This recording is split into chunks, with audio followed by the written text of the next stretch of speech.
Yes, mambo ni aje, mambo ni vipi ewe mwana PMTV. Karibu kwenye updates za kimichezo ambazo sisi bwana leo hii tumeona tu deal na klabu ya Simba. Tunafahamu na tunaelewa jana klabu ya Simba ilicheza mchezo wake wa ligi kuu Tanzania bara dhidi ya Dodoma Jiji pale katika uwanja wa Jamhuri Dodoma, lakini mchezo huo ulifanikiwa kutamatika kwa suruhu ya kutokufungana. Yani nikiwa na maanisha Simba hakupata kitu wala Dodoma Jiji hakupata kitu, na hivyo kufanya vilabu hivyo kugawana alama moja na kuiweka Simba katika nafasi ya 3 ikiwa na alama 23 nyuma ya JKT Tanzania mwenye alama 28, lakini pia Young Africans mwenye alama 28 ambaye ndiye anayeongoza ligi. Lakini Dodoma Jiji yeye akasogea mpaka nafasi ya 6 ambako naye alifikisha alama 21. Sasa kitu ambacho kilizua taswira ya tofauti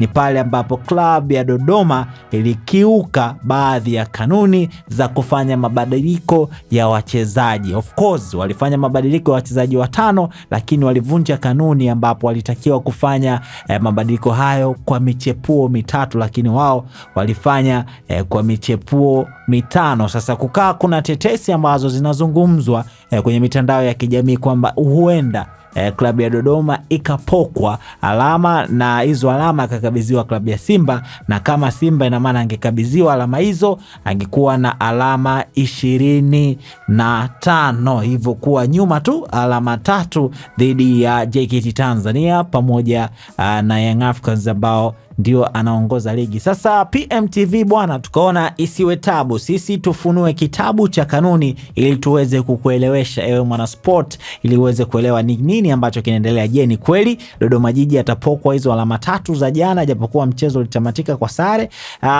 Kanuni ya 17 lesho 32 ya uendeshaji wa ligi kuu Tanzania bara inasema hivi: timu inaruhusiwa kubadilisha wachezaji 5 tu kwa awamu zisizozidi 3. Lakini kwa upande wa mchezo wa jana sub ya kwanza kwa upande wa Dodoma ilifanyika dakika ya 46 ambapo Agustino Nsata alimpisha Anderson Solomon, lakini sub ya pili ilifanyika dakika ya 73 ya mchezo huku Kelvin Hamdun akimpisha Daud Rashid, lakini sub ya 3 ilifanyika dakika ya 83 ya mchezo huku Faraj Kayanda akimpisha Elias Maguli, lakini sub ya 4 ilifanyika dakika ya 92 ya mchezo ambapo Salmin Eid Hoza alimpisha Dickson Mhilu, lakini sub ya 5 ilifanyika dakika ya 97 ya mchezo ambapo William Ediga alimpisha Waziri